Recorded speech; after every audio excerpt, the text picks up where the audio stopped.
ईसा पूर्व 2500 वर्ष से लेकर ईसा पूर्व 2015 वर्ष तक के इतिहास को जानने का प्रयास करते हैं। वीडियो में अंत तक जरूर बने रहिएगा। तो चलिए वीडियो को शुरू करते हैं। के अम्बेडकराइट यूट्यूब चैनल में आप सभी का स्वागत है। जय भीम। ईसा पूर्व 2500 से लेकर ईसा पूर्व 1500 तक काल में 1000 वर्षों का समय आता है। वर्तमान में भारतीय भूभाग के अंदर कई जगहों से विकसित नगर का उद्भेदन होने के साथ साथ उनका साक्ष्य भी आज संग्रहित करने का कार्य हुआ है। इस साक्ष्य युक्त सभ्यता का उद्भेदन किसी वैदिक शास्त्र की जानकारी से नहीं, बल्कि इसका प्रथम उद्भेदन 1826 ईस्वी में अंग्रेज अधिकारी चार्ल्स मैसन को किसी कार्य करने के दौरान हुआ था। पुनः 1856 ईस्वी में विस्तृत जानकारी मिली, परंतु खुदाई 1921 में शुरू हुई। इस साक्ष्य का प्रथम उत्खनन क्षेत्र सिंधु नदी के किनारे मिलने की वजह से इस सभ्यता को सिंधु घाटी की सभ्यता के नाम से भी जाना जाता है। ऐसे सिंधु घाटी सभ्यता का क्षेत्र बहुत ही व्यापक था। सिंधु घाटी सभ्यता के अधीन अभी तक लगभग 1500 केंद्रों की पहचान करते हुए उत्खनन का कार्य हुआ है, जिसमें 1000 से ऊपर का केंद्र बिंदु वर्तमान भारत के क्षेत्र में आता है। इस सभ्यता का पूरा क्षेत्रफल संसार में अभी तक मिली सभी सभ्यताओं से बड़ा है।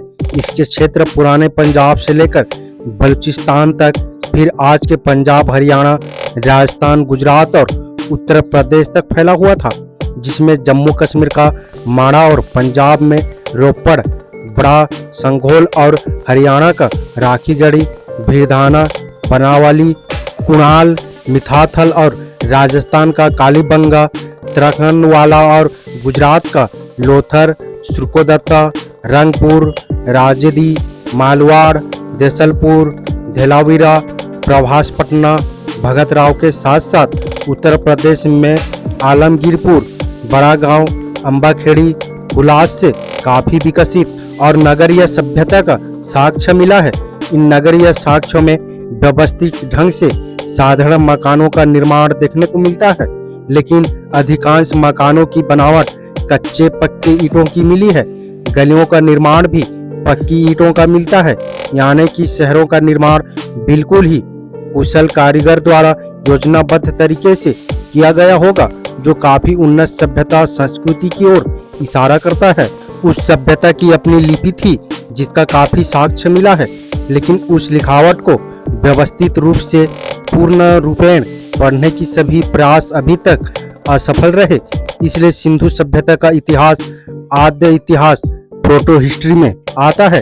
फिर भी आज के छद्म मंत्रों वाले अनुयायी अपने उपस्थिति को वैदिक काल से भी पूर्व द्वापर युग और त्रेता युग से जोड़ते नहीं थकते हैं। उस सभ्यता में बने सभी स्नानगार के बगल में एक स्थान मिलता है, जिसके बनावट का साक्ष्य आज के स्तूप से मिलता है। इस सभ्यता में अब तक प्राप्त सभी साक्ष्यों पर चित्रों के साथ चर्चा करते हैं। खुदाई से प्राप्त ये पहला पक्की ईंटों से बना छोटा और बड़ा नगर का साक्ष्य मिला है, लेकिन हर नगरों में बने सभी घरों की तकनीकी बनावट एक जैसी प्राप्त हुई है। ये वहाँ के सभी नगरों के लोगों का एक दूसरे से तकनीकी का आदान प्रदान करते हुए जिंदगी जीने की ओर इशारा करता है। दूसरा, हर नगर के मध्य में पक्की ईंटों से बना हुआ जलाशय प्राप्त हुआ है, ये आप देख सकते हैं। साथ ही उस जलाशय के पास में स्तूप की बनावट मिली है। इसे आप क्या कहेंगे? अद्याप इसके आसपास किसी भी प्रकार का कोई मंदिर या किसी देवी देवता की कोई मूर्ति नहीं मिली है। फिर भी आज की परंपरा में लाभ प्राप्त कुछ तथाकथित लेखक अपनी कल्पना से पूर्व में प्राप्त सभी साक्ष्य को अपनी आज की परंपरा से जोड़कर देखते हैं। दरअसल इसे अपने मानसिक वर्चस्व को कायम करने का गुण भी कहा जाता है।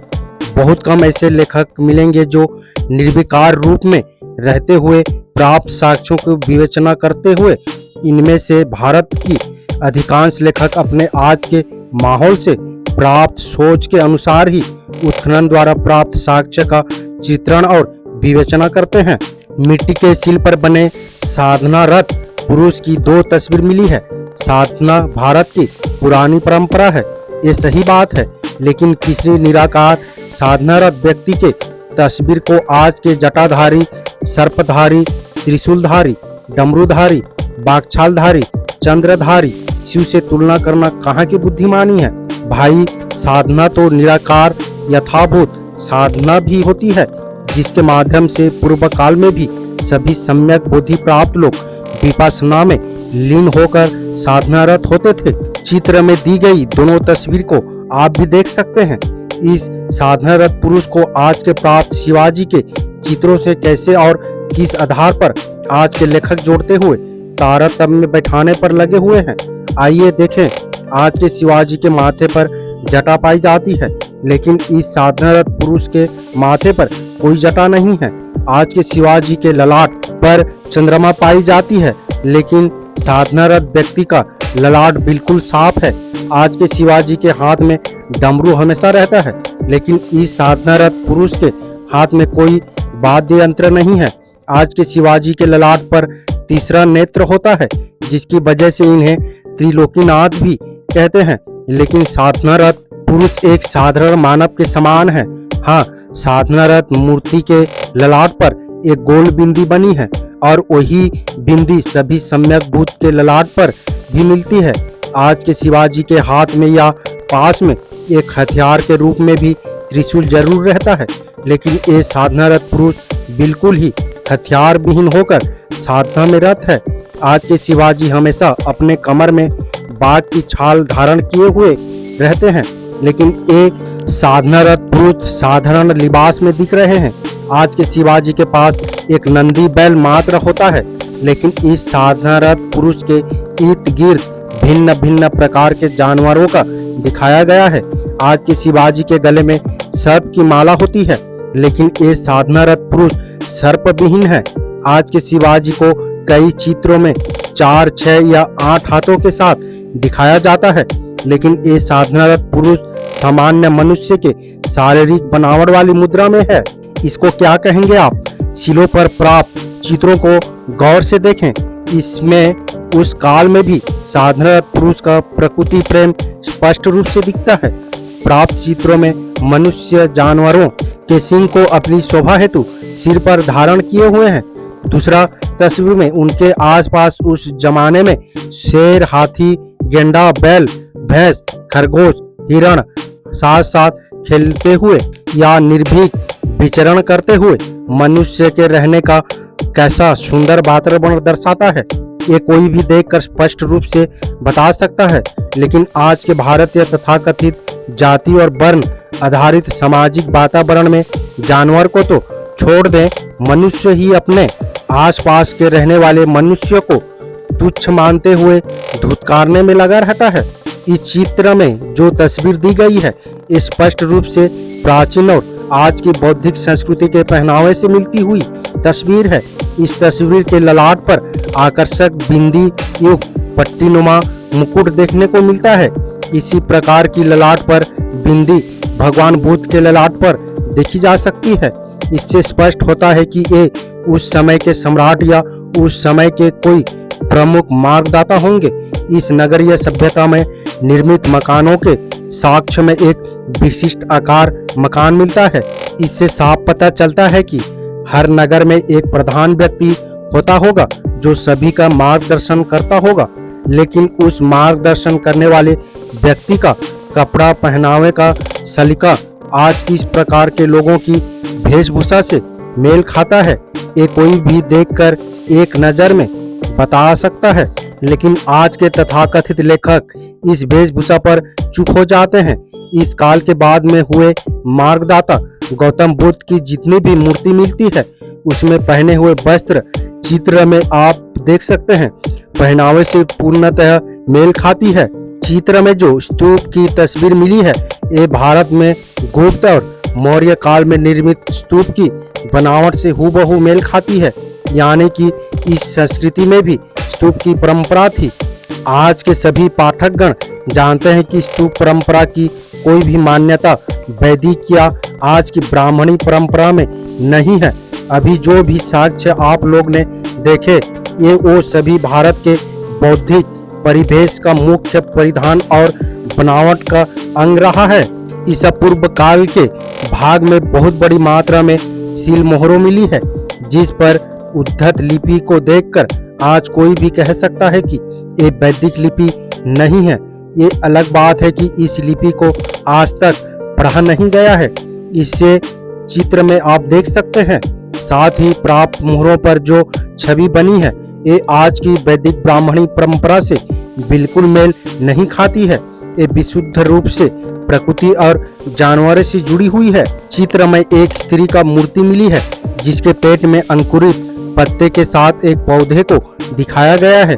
ये प्रकृति की प्रजनन प्रक्रिया है और प्रजनन को दर्शाता है, लेकिन आज के लेखक इसे आज के देवी में जोड़ते हुए मातृ देवी कहते नहीं थकते हैं। सिंधु सभ्यता की खुदाई में काफी सील मिले हैं, जिनको आप लोगों ने ऊपर चित्र में देख सकते हैं। इन सभी सीलों में एक समान आकार का चित्र देखने को जरूर मिलेगा और वो समान आकार वाला चित्र 6 तीली वाली चक्र का निशान बना है। यानी उस काल में भी गौतम बुद्ध के 8 अंगों वाले चक्र के जैसे 6 अंगों वाले चक्र की प्रधानता थी। इस सब प्राप्त साक्ष्यों को साथ साथ चित्र में आप देख सकते हैं कि भारी मात्रा में टेरी कोटा, मिट्टी की पकाई हुई छोटी मूर्तियां, खिलौने, मृद भांड तथा घरेलू उपकरण प्राप्त हुए हैं, लेकिन स्पष्ट रूप से एक भी वैदिक परंपरा में प्रयुक्त मंदिर की बनावट के साथ स्थापित देवी देवताओं की मूर्ति नहीं मिली है। सबसे बड़ी बात यह है कि वैदिक परंपरा में मंत्रों की प्रधानता है, जिसमें देवताओं को अपने अधीन करते हुए पुरोहितों द्वारा अनुष्ठान करने की प्रणाली है, जबकि सिंधु काल से किसी मंत्र का साक्ष्य प्राप्त नहीं हुआ है। फिर तथाकथित लेखक महोदय कैसे उस संस्कृति को आज की वैदिक संस्कृति से जोड़ते हैं? इस सभ्यता के प्रारंभ से लेकर अंत तक किस सम्राट का शासन था, इसका पता लगाना या इस पर टीका टिप्पणी करना बहुत ही कठिन है, लेकिन कोई ना कोई तो इस सभ्यता को संचालित करने वाला जरूर रहा होगा, क्योंकि आज के खुदाई से प्राप्त हर नगर के अंदर एक विशिष्ट और उत्कृष्ट शैली का एक भवन मिला है।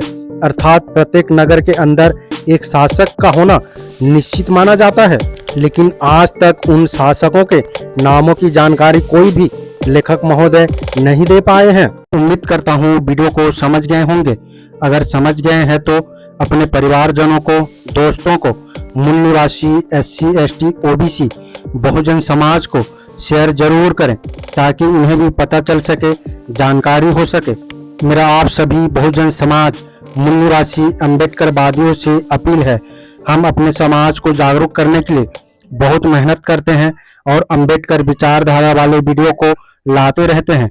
आपकी एक सब्सक्राइब हमारे हौसले को बुलंद कर हमें दोगुनी हौसला प्रदान करता है, मजबूत करता है।